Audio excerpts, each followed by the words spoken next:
iHeart Podcasts. Hear more Gold 101.7 podcasts. Playlists and listen live on the free iHeart app. Yeah. It's Jonesy and Amanda's cutting room floor. Yeah. It's Jonesy and Amanda's cutting room floor. On the cutting room floor, it's been some time since we spoke about Brooklyn Beckham. Oh, have we ever spoken about Brooklyn Beckham? Actually, we may have spoken about the feud that Brooklyn and his wife are supposedly having with the rest of the family. What's the story there? Because his wife is a big Richie. She comes from a very well-to-do family. Yep. Her father is a billionaire. But his mum and dad aren't on the bones of their bum, are they, really? I don't Victoria and David are. No, I don't think it's about money, but I do think, I wonder if, and I'm just completely speculating here, when a young man like that is trying to assert himself and you're living under the umbrella of very famous parents, it's easy to see why he might want to distance himself a little bit, but I think it's all been taken very personally. There was some story, don't quote me on any of this, there's a story that one of Brooklyn's brothers knew her girlfriend got into a fight with this girl, or she knew him beforehand, or something like that. I am quoting you on this. So there is some background to a skirmish, and then people have taken sides. Families, eh? Families. And didn't Victoria at the wedding wear like a wedding dress? No, I think the story was, and I don't know how true any of this is, that she offered Nicola Peltz, who is Brooklyn's wife, a wedding dress, and she said no, she was going with her own design because she's a model and a character herself. Yeah, okay. Going with a design from a designer she'd found herself. Victoria didn't run it up on the faff, did she? You know, she's a famous clothing designer. Yeah, but she doesn't get on the faff.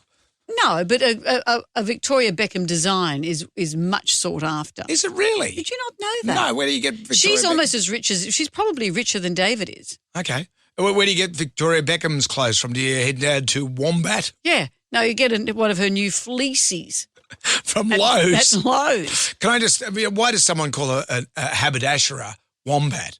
Have you just given up all hope? Haberdasher is hats, isn't it? No, haberdasher is clothes and stuff. No, I think you're thinking of Manchester. Manchester is sheets and towels. If you're dressing up for the clan.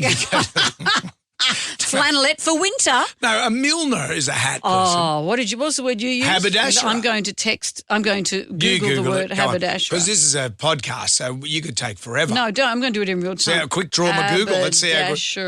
Yeah. Let's see. Okay, what's haberdashery? Haberdashery refers to small sewing items and accessories used in garment making. There you go. Quilt. No, it's not clothing. And quilt. It's like buttons, zippers, threads, needles. It's not. You don't. You don't go to a button shop and say, "I'd like to buy a dress." Yeah, but you dig my threads. Oh.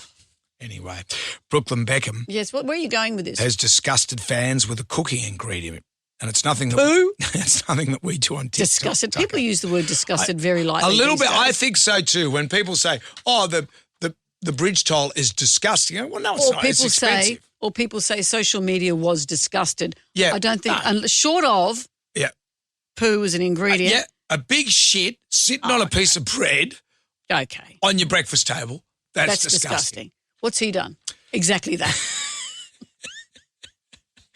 Actually, that is disgusting. He's left fans disgusted. Why? What's he done? He's not cooking with disgusted and that custard, is he? No, he's shared a video of him cooking a pasta dish using water from the ocean.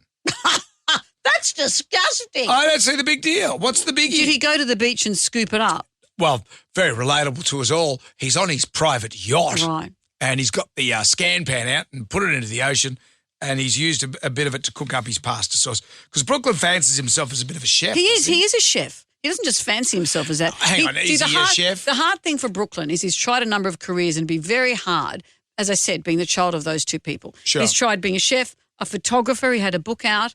He gets probably financial support in ways other kids don't, but he was working as a chef for some time. So what he does is he fills up the pot with seawater, then takes it into the boat's industrial kitchen. So it's not just a gallon. So he's actually only heating up the pasta. Industrial kitchen. And he's heating up the pasta. Yeah. So he's not using the seawater to drink. No. He's boiling the pasta in the seawater. If you drink seawater, you go crazy. Yeah. Old seamen will tell you that. When I was in fresh seamen, that's disgusting. Okay, that's disgusting.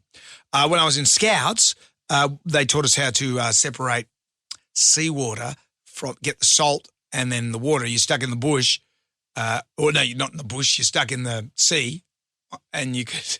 You didn't get that badge. I was in did Sea you? Scouts. You did not get your No, I Sea can Scout remember badge. this. You get like a thing of seawater. And you boil it and you're left with salt. No, and what you have to do is you boil it and you're left with salt, but you want to catch. You don't want the salt because you got plenty of that. But you want that for your pasta. You do want the salt. No, I don't have an industrial kitchen on my raft that I've made out of from the bones of my fellow scouts. All I need to do is get some fresh water. So you boil the water and you put a plastic thing over the top of the water. I've stopped listening. And then there's other condensation. So the condensation forms, drips down, and you get water. That's how you capture the water.